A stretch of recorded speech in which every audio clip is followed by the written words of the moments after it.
जय हिंद दोस्तों, स्वागत है आपका। दोस्तों, भारत स्टील सबमरीन बनाने की परियोजना को अब हरी झंडी देने जा रहा है। इस प्रोजेक्ट के तहत नई पीढ़ी की 6 पनडुब्बियां बनाई जाएंगी। हालांकि प्रोजेक्ट इंडिया P-75 के तहत भारतीय नौसेना को पहली पनडुब्बी 7 साल में मिल पाएगी। और वही दोस्तों, आखिरकार ये स्टील सबमरीन होता क्या है और भारतीय नौसेना इसका क्या उपयोग करेगी और भारत को क्या जरूरत है स्टील सबमरीन की, ये सारी बातें हम इस वीडियो में डिस्कस करेंगे। आप वीडियो को साथ एंड तक बने रहिए। तो दोस्तों, सबसे पहले जान लेते हैं कि स्टील सबमरीन होता क्या है। दोस्तों, यहाँ पर स्टील का मतलब होता है गुप्त और छिपा हुआ। इस तरह स्टील सबमरीन के मतलब हुआ कि गुप्त पनडुब्बी। इसे गुप्त पनडुब्बी इसलिए कहा जाता है क्योंकि यह पानी के अंदर लंबे समय तक ऑपरेशन को अंजाम दे सकती है।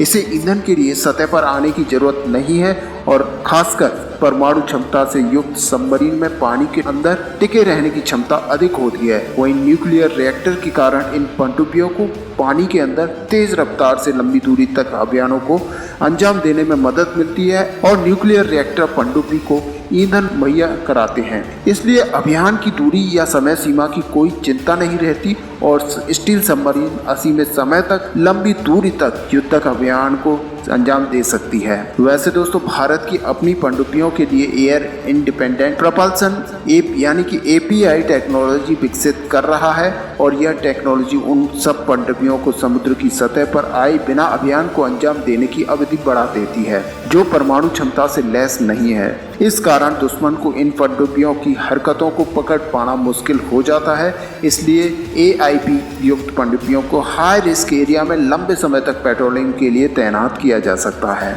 दोस्तों, यही वह प्रोजेक्ट है जो कि प्रोजेक्ट 75I के तहत बनाई जाने वाली 6 पनडुब्बियों में AIP सिस्टम ही लगाए जाएंगे। और यही वजह है कि प्रोजेक्ट 75I के तहत बनाई जाने वाली 6 पनडुब्बियों में भी AIP सिस्टम लगाए जाएंगे और इनमें लैंड अटैक क्रूज मिसाइलें भी फिट की जाएंगी। दरअसल दोस्तों, भारतीय नौसेना को पानी के अंदर युद्धक हथियारों को भारी कमी हो रही है और ऐसे में 21-22 में जब इस प्रोजेक्ट पर आखिरी डील हो जाएगी तो नौसेना को 7 वर्षों में पहली नई पनडुब्बी मिल जाएगी। और अभी नौसेना के पास सिर्फ 2 स्कॉर्पियन और 13 पुरानी पीढ़ी के डीजल इलेक्ट्रिक सबमरीन हैं, जिसे 20 साल पहले बेड़े में शामिल किया गया था। इनके अलावा भारतीय नौसेना के पास 2 परमाणु क्षमता से लैस पनडुब्बियां भी हैं। वहीं मैचगॉन टॉक्स को मिले प्रोजेक्ट 75 के तहत 2022 तक फ्रेंच ओरिजिन की 2 और स्कॉर्पियन पनडुब्बियां मिल जाएंगी।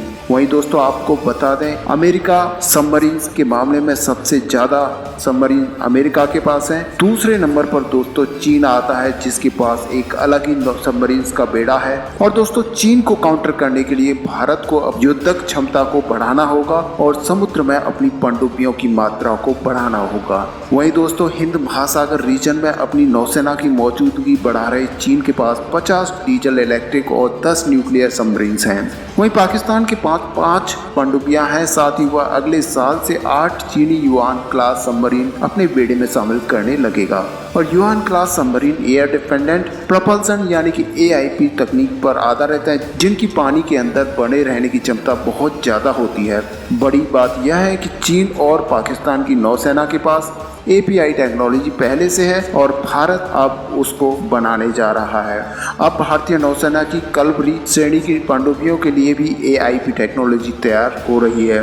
दोस्तों, इसमें कोई संदेह नहीं है कि चीन और पाकिस्तान से उभरते खतरों के मद्देनजर ही भारत ने नई योजना को मंजूरी दी है और इसके तहत भारतीय नौसेना 18 पारंपरिक पनडुब्बियां जबकि 6 परमाणु हमले से की क्षमता से लैस SSNS और 4 लंबी दूरी तक परमाणु हमला करने में सक्षम मिसाइलों से लैस SSBNS पनडुब्बियां शामिल करेगी। आपको बता दें, 1965 की लड़ाई में भी पाकिस्तानी नौसेना की पनडुब्बियां PNS गाजी का मुकाबला करने के लिए भारतीय नौसेना की पनडुब्बी INS तलवार बीच में ही खराब हो गई थी। हालांकि ग्रेट ब्रिटेन से 5 साल पहले ही मिला INS तलवार किसी भी एशियाई नौसेना की सबसे आधुनिक वॉरशिप में से एक था।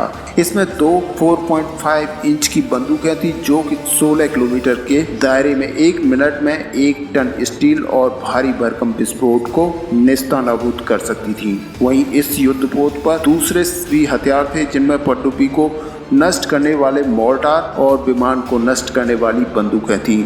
हालांकि तलवार को ओखा में इसलिए रुकना पड़ा था क्योंकि इसमें मरम्मत की ज़रूरत पड़ी थी।